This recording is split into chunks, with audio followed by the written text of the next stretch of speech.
a speech for myself, right? So I'll introduce him in brief. The person has been a Toastmaster since 2007, and he became a DTM in 2011 itself, which is like 10 years back, and has obviously held multiple leadership roles across multiple divisions and multiple districts. He has also excelled in various contests at the district level and also been a judge at the division level and district level on multiple occasions, including things like debates.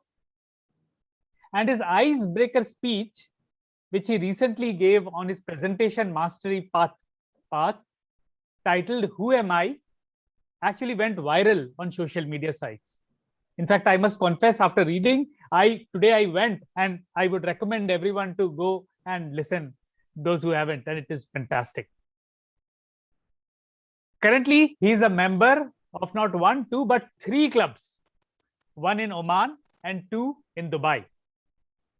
A firm believer in servant leadership, he is also an avid blogger who regularly posts blogs on WordPress, Blogger, and Wix, and he is also a movie reviewer. He regularly contributes to Facebook pages as well. Ladies and gentlemen, with a round of applause, please welcome distinguished Toastmaster Harish Bilgi. Over to you, sir.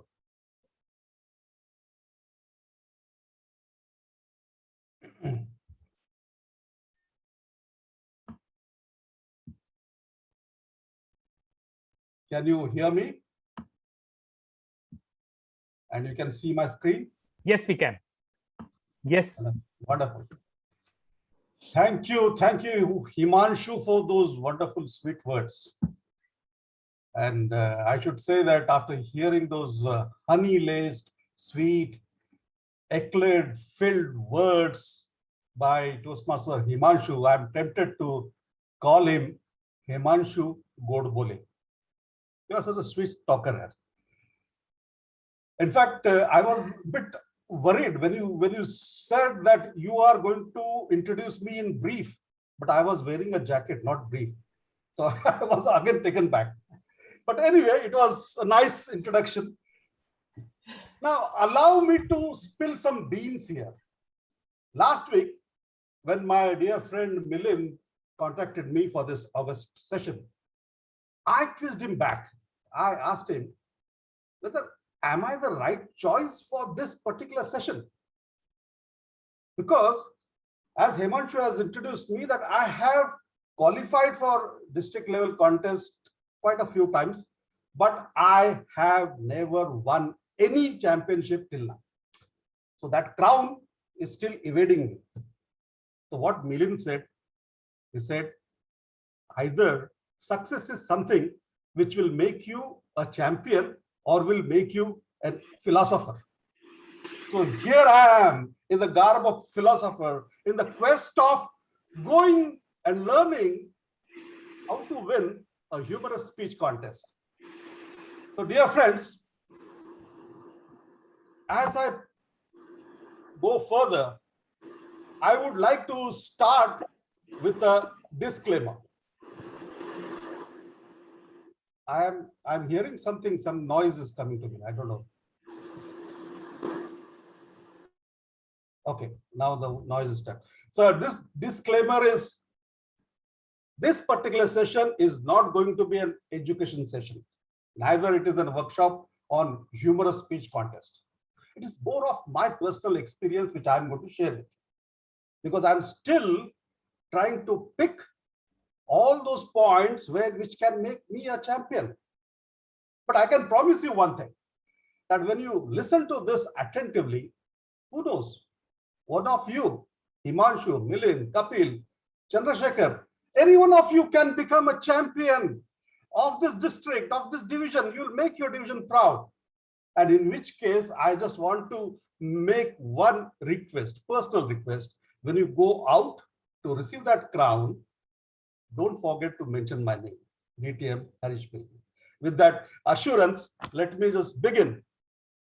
As I say, any good presentation should start with a question.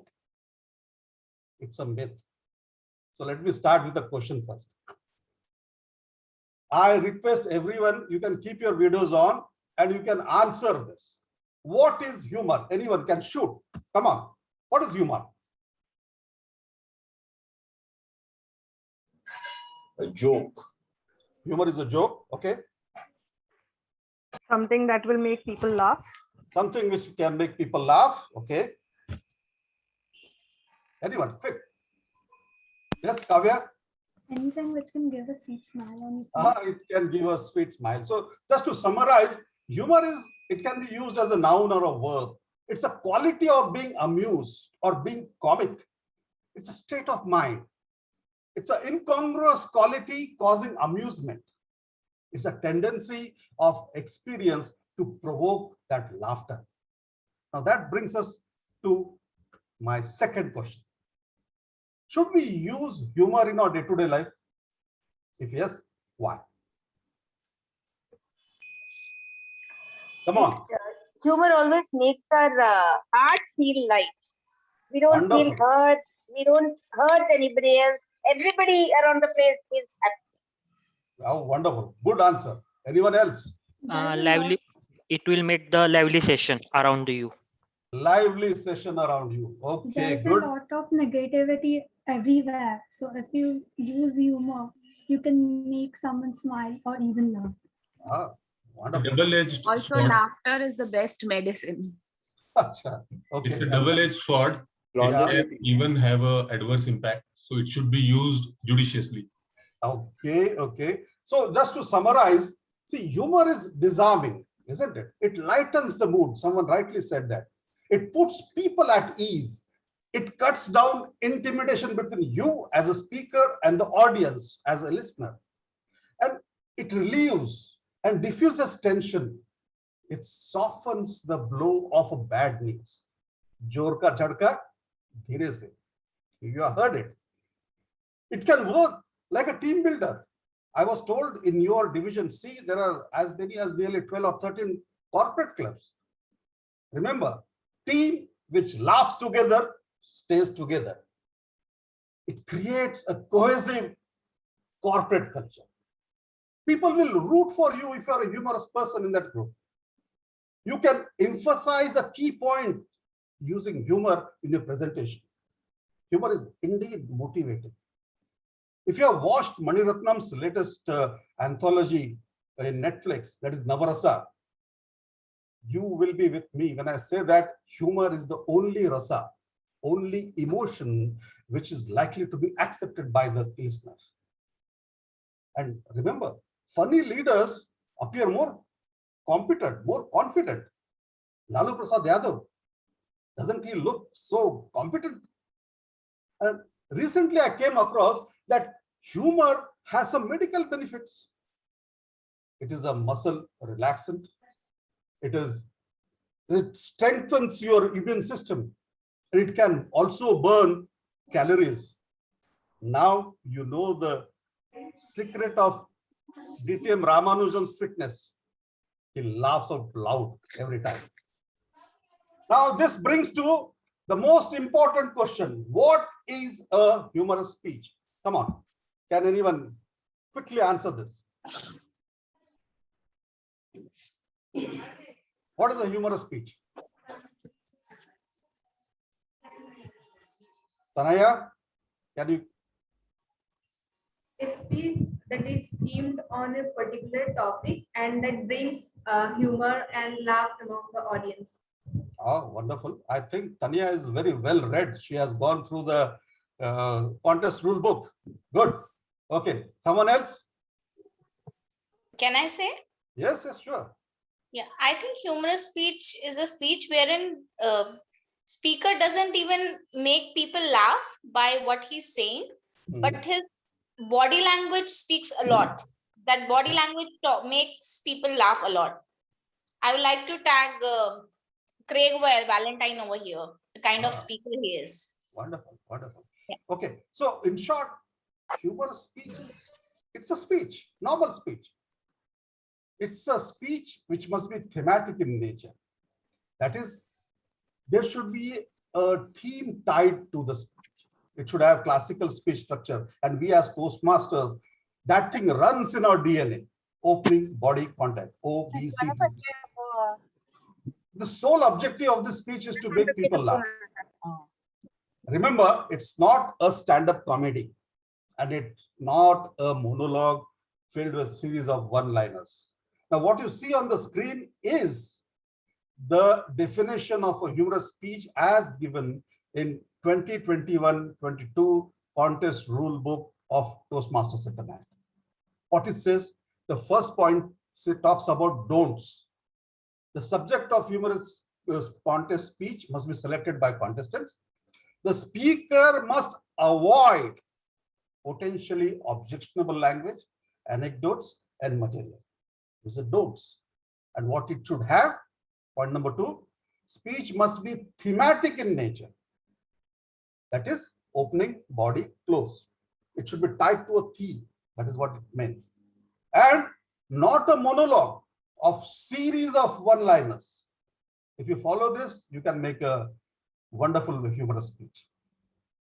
So after this, I request Zoom Master to come up with my first poll. Let me just try to find out from this 58 or 60 participants, do you want to participate in humorous speech contest this year?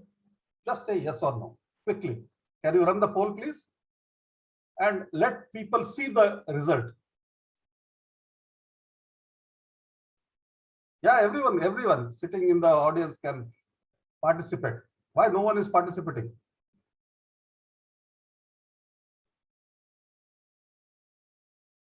The poll got closed before I could vote. Can you again? It shows an error. It is showing error. Let me relaunch it. Relaunch it. Okay.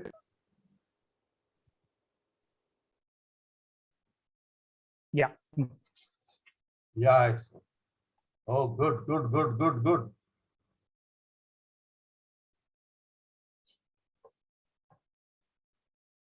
Fantastic. So Milind, I think you have a great guys here. All humorous, funny bones are in this division, looks like. Wow. 29 out of 33 people want to contest. Wonderful. And that calls for a round of applause for this August gathering here. Wonderful. Okay, can we stop this? Yes. Now, that means not 100%, but there are many of them wanted to participate in this. Can we launch the second poll also? The second poll would be, given a choice, which contest will you participate? International or humorous?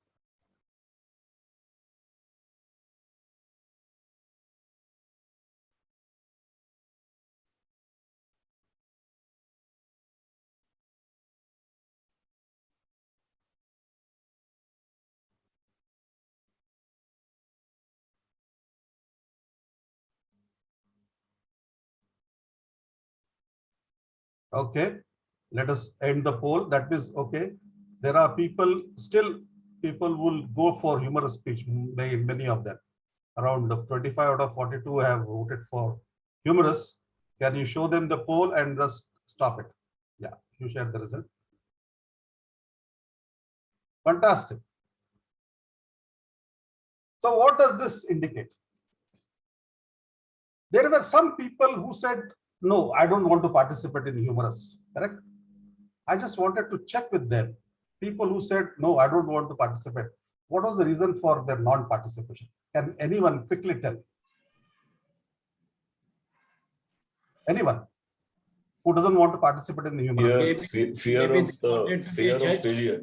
Fear of failure, good. Maybe they wanted to be a judge. They want to be a judge. Okay. Difficult to make them laugh. Difficult to make people laugh. Okay. Content creation. Content creation. Okay. So generally, your answer will be something like this. Will they laugh at my jokes? What if hall is filled with grumpy people? Will the humor suit me? This is especially like I told that most of your clubs are corporate clubs. I'm a big boss in my company. How can I act like a buffoon in front of my subordinates? I can't do it. But remember, great leaders always have greater sense of humor. Mahatma Gandhi, once when he was traveling to London, I think it was for Round Table Conference, he was confronted by a reporter. And the reporter came to him and he asked, Mr. Gandhi, what do you think of Western civilization? Bapuji just turned back, looked at him, and said, I think it would be a great idea. That was Bapuji for us. Tongue-in-cheek humor. Abraham Lincoln was known for his witty remarks. Ronald Reagan, I still remember when Ronald Reagan was moved to operation theater when he was being operated, when he was shot on a failed assassination attempt. In that semi-unconscious state, he just woke up, looked around, and then he looked at each and every medical staff and he said, hope you all are Republicans. And that was President Reagan. So sense of humor goes with the leadership qualities. What will happen if my jokes bomb? Will it be a great insult? No, it is not. It's not my cup of tea. These questions will answer as we go proceed further. But before that, a trivia time. I am showing two judges' ballot in front of you. Ballot A and ballot B. Can anyone tell me which is A and which is B, for which contest it is? Okay. The ballot B is for humorous. Wonderful. Who is this? Kea, Gavalier Kea. Gavalier. Wonderful. Great. Great sense of observation. Now, A is for international speech. B is for humorous speech. But if you look broadly, both look same. They three broad parameters. Content, delivery, language is same in both. Okay. But then where is that subtle difference? There are some like delivery in both is exactly same. Speech value is same. Physical is same. Voice, same. Manner, same. Appropriateness, exactly same. Then where is the difference? Audience response. Yes. 5 marks from speech development, 5 marks from effectiveness, and 5 marks from correctness has been moved, and it has been added to what is a new judging parameter called as audience response. Now all those people who felt that no, my humorous speech, we have to craft it in such a way that there should be a pun every line, should be a punch every sentence, there should be humor every minute. I'm sorry. The humor carries only 15% of marks. What does this indicate? If you can prepare a good international speech, you can use the same speech here. Just sprinkle it with a little bit of humor, dash of punches, metaphors, a lot of humor tools. If you use and deliver it in a flow, you are going to be a champion speaker. You don't believe me? How many of you have watched this year's the contest which is going on? Have you seen this lady? Yes or no? She was the first speaker of semi-final 1 this year. Madam Toastmaster Yulsi Jimenez from Manila. Can anyone read this title of a speech? What is this? BAS? Bass Poncho. Bass Poncho means any guess? What was it?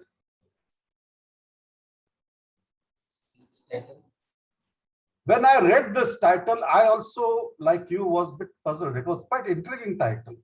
I thought it could be like an anthem of like Bella Ciao of Money Heist, something in Tagalog, that is Filipino language. You'll be surprised. The premise, the plot setting of this speech was a Filipino girl marrying Indian guy and staying in Manila. Characters in this speech: husband, wife, and mother-in-law. And Bas Pucho is nothing but a Hindi word. Bas Pucho. Just ask. And it was a beautiful setup for a humorous speech. And mind you, she was the first semi-finalist in this year's 2021-22 at World Public Speaking Conference of Toastmasters. So that is what I'm saying, that if you can prepare your international speech, you can use it in humorous with slight tweaking. And what is that tweaking? It all bogs down to audience response. What is this audience response? It reflects the audience reaction to your speech. Did the speech hold the audience interest? Did people understand and laugh at the humor? In fact, Himanshu, while introducing me, forgot to mention that I am an ancient Toastmaster. That means I started speaking in BC era, that is before COVID era. Most of my speeches were given in front of live audience, a hall filled with 200, 300, 500 people, and where this audience response was so useful. It is to tell you that yes, audience is laughing at your joke. They are enjoying your presence. They are enjoying the entire presentation, and that is to reflect in your judging. But now in this virtual platform, how does you gauge audience response? I would say just remove that word audience and insert judges. Did the speech hold judges' interest? Did judges understand and laugh at your humor? If you keep this in mind, you are going to rock the show. So quick revision. You develop a speech leading to a significant conclusion. See to it that speech is effective. Ask yourself, did I leave the purpose of my speech to random guess, or my speech appeared purposeful? Whether there was a speech value, am I making a contribution or impact to listeners' thinking? An audience response may seem to be only 15%, but remember, it has a snowballing or cascading effect on the balanced judging parameter, which is going to give you 55% of marks. So dear friends, having tackled the 55% of your marks from the judge's ballot, you will be wondering, is there any recipe to create this magic potion? Magic potion which can create a wonderful, humorous speech. With my nearly 13 or 14 years of Toastmaster journey, having participated in so many contests, I think, yes, there is a humor recipe. Sorry, this is not an Ikigai diagram. It is my own diagram. According to me, there are three different pillars: humor, script, and delivery. These are three ingredients. If you use it in proper proportions, and the concoction which can come out is going to give you a prize-winning speech. Now let us start deciphering this ingredients. The first one is mindset. Christina Cantor, she is a podcaster. In one of her podcasts, C Method Academy, she says public speaking is 80% psychological and 20% physical mechanics. Yes, I fully endorse that. If you are going to face the audience on stage or in front of camera, go with the right mindset. Go with the mindset of a winner. Go with the mindset of a champion. Have that self-belief. Yes, I am funny. In fact, the secret is that we all are born comedians. If I ask, what was the first act you did when you were born? You cried, isn't it? And when you cried, what happened? Everyone around you laughed. And that was your first audience laughter, isn't it? And you have to believe in this audience. Toastmaster is such a wonderful safety net around you. They are here to laugh and join you in your laughter in that process. They're not here to judge. Then go with an attitude that I don't care what others will think of me. They may think, they may say that, okay, he's acting like a buffoon. What is he doing? No, just don't get bothered about that. Immerse yourself in that humor. Accept the outcome as it is. Because you are competing with yourself, not with others. If you go on stage with this kind of mindset, you are a winner. A second portion of this ingredient is the script.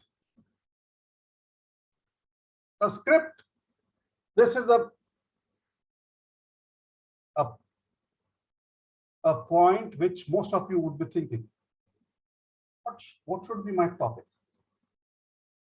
From my experience, I can tell you, don't ever get into internet and seek inspiration from other speeches. Don't go to YouTube. Just peep into your own personal stories. Originality is the key. And you will find there are so many things of your own life, your experience, which are so funny, which can be shared. I generally use this 5F formula. Either it could be my first experience of doing something, riding a cycle, doing a first speech, giving an education session. It could be the fear or the failure, frustrating experience, or fish out of water situation. Anything we can use it. One theme should be there. Don't just create a collage of so many jokes so that it becomes like a Frankenstein monster, a shapeless body. Just come up with a single theme. Once you find this right topic, how do you craft the speech? You craft a speech like a 3-act play. So during my pathway, before pathway, when I was doing I was on my DTM journey, I had taken in my advanced project storytelling manual. It told us that any story, effectively when it is told, you have to have a plot, setup, character, built up, climax. Just remember, I refer to that Filipino Toastmasters speech. Plot, the marriage. Characters, husband, wife, mother-in-law. Built up, the contradictions of cultures. And climax, you have to listen to the speech to know the climax. You have to come up with something which is connectable, which is understandable. Now you are sitting in a land of Pune, a place which is known for wonderful writers like Pulo Deshpande and Vapu Kale. If you have heard Kathakathan of Vapu Kale, you'll feel that, oh, this character is my neighbor. Oh, this situation, I have seen it. This one looks like my father, isn't it? These are all relatable, connectable, observational comedy. And there is always a doubt in our mind. How do I draft my speech? I would say you just write your speech. It can be a plain vanilla script. Once you draft your speech, and then you try to sprinkle humor, garnish it with punchlines, and then give that humorous touch. So before I proceed further, let me ask you why people laugh. There are only two reasons which I can make. One is in front of you, is element of surprise. To illustrate this, let me just quickly share one clip in front of you.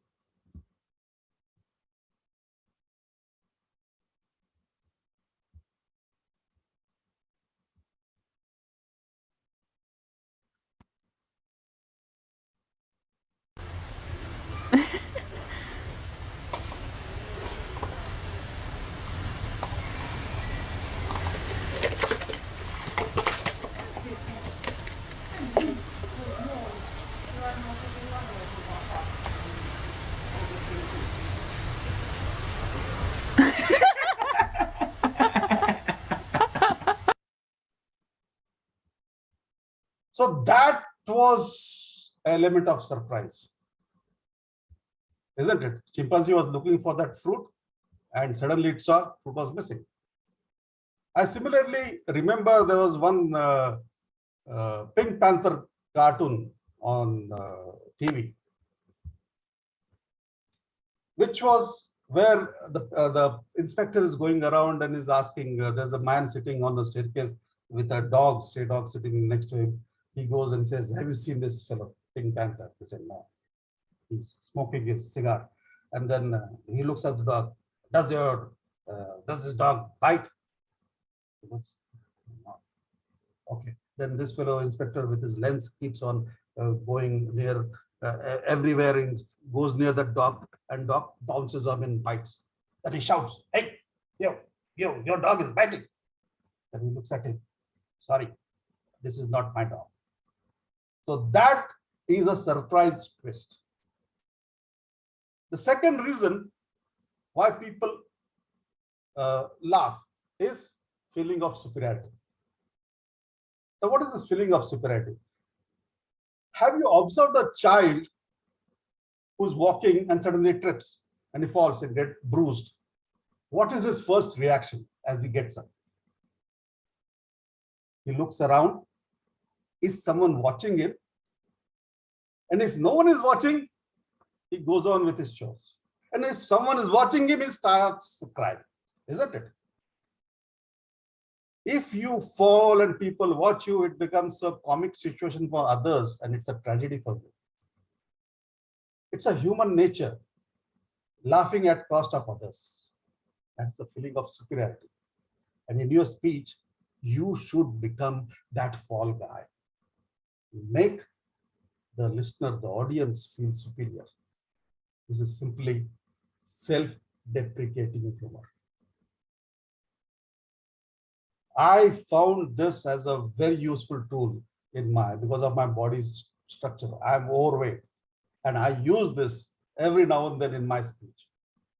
And one of the best deprecating humor I have heard in a speech is, sure, I make mistakes. I made mistakes when I was younger, but now I'm older. I have learned to make different mistakes and more serious ones. So if you have a surprise element in your speech, and if you inject this self-deprecating humor, you can generate a lot of humor. There are some humor tools which are very handy, which can be used. One could be pun, play of words, quote twist, exaggeration, metaphors, breaking stereotypes, or changing of context. Let me quickly touch upon few of them, like puns. Puns are no doubt undeniably cheesy at times. 100% laughter is assured. Like someone can say that I was reading a book on helium, I could not put it down. And there was a nice pun which I heard. There was a restaurant named Karma. It had no menu card because you got what you deserved. Pun can be very cheesy, very handy. Play with words. This is very, very beautiful, which I generally use. It can be a Churchillian play of word. It can be triads with twist. It can be rule of three. It can be changing context. Like, for example, Winston Churchill was known for his witty answers. Like once he checked out few nasty reporters who were bothering him with some questions during a press conference. They all were asked to leave the room. And after the press conference was over, Winston Churchill was walking out, and some of them just rushed towards him. He said, "Mr. Prime Minister, you are an egoist person." He just looked at them. Egoist? Yes, we all are egoist. We all are worms. But remember, I am a glowworm. That was Winston Churchill. Now try it with twist.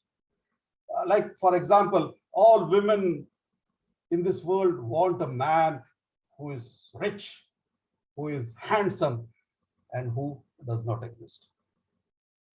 Try it with twist. Or you can change a quote. I used it in beginning of my speech. Company which laughs together stays together. In fact, it's a real sentences. People who eat together stay together. So just a twist you can do it. Rule of 3. I take my advice from the sharpest mind in this world. Aristotle, Socrates, and my uncle Putti. Or you can change the context of the entire sentence. Before you criticize anyone, you should walk a mile in his shoes. That way, when you criticize him, you are already 1 mile away and you are wearing his shoes. So these are the fun elements. You can play with words and create a lot of laughter. Exaggeration and hyperbole. This is also very useful too. Like, you can go crazy like a saliva. In such speeches, no one is going to test your credibility because of this exaggeration. Just remember, telling a joke itself is an art of exaggeration. Like one beautiful example of exaggeration I heard was, "She is so sweet that I could get cavity from talking to her." I used this when I said, "Himanshu God bole." Isn't it? Now, coming to the final part of this recipe, how do you deliver to dazzle? The first advice is simple: remain natural. It is the easiest step, but most difficult. You have to be in your moment. Practice, practice, practice, and then you can appear more spontaneous on the stage. Keep a conversational style. It helps you establish a good rapport with the audience. Always start with a strong start, end high. Like in DTM Ramanujam's slide, you saw first 30 seconds. It's very important. You should have a good start. Be expressive. Be loud and clear. If you tell a joke, let the joke blossom. Don't just give away your punchline too early. Use BPP mantra. That is, built up, punchline or punch word, and then pause. Your actions, your expressions, your gesture should be in sync. Remember, people may forget what you said, but they will remember how you said. And you have to recover after bombing. Many times it happens. Like today, when I took that poll, last time when I did this education session, there were very few takers for humorous speech. And today, 90% of you took that, you said you are going to participate. Sometimes things may go against you. Don't dwell on that. Don't try to explain. Just move on. And the best advice is, don't overdo. Be natural. So this is my humor recipe for you. Once you have a right mindset with a good script, effortless delivery, you get into a zone like Joe Root, slamming century after century, every test. Then you are in a perfect flow and you will emerge a champion. Just few don'ts which I learned hard way. Avoid direct ripoff of a joke from an internet. It's a bad world here. By the time you tell a joke, there will be 10 people in the audience Googling it out and saying that, oh, this is from the audience, from the Google, from it is plagiarized. Don't come up with a cerebral joke, a joke which will take some time to register. your time is hardly 6.5 minutes, isn't it?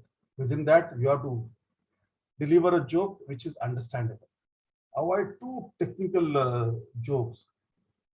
And my choice, don't talk about potty jokes or jokes about bad mouthing your spouse or bad bosses relationship. Though this all will generate heavy laughter, but I generally avoid it. Avoid long or longish jokes. Don't come up with a humiliation comedy. Never laugh at your own jokes. So conclusion, number one, look at judges' criteria carefully. Enjoy what you want to say and what you are going to deliver. Transcript is more important than script. What is transcript? Now this is a visual medium. Record your performances, practice, and keep on seeing that, because what you write, what you say, and what gets delivered is totally different. So transcript becomes more important than your script. And lastly, I would say there's no greater feeling than standing on the stage or standing in front of a camera and making people laugh. Even if you are able to make one person laugh, that means you are on the right track of becoming a champion speaker. And looking at the wonderful smile of Himanshu, I think I am a champion today. Thank you very much. Back to you, Himanshu.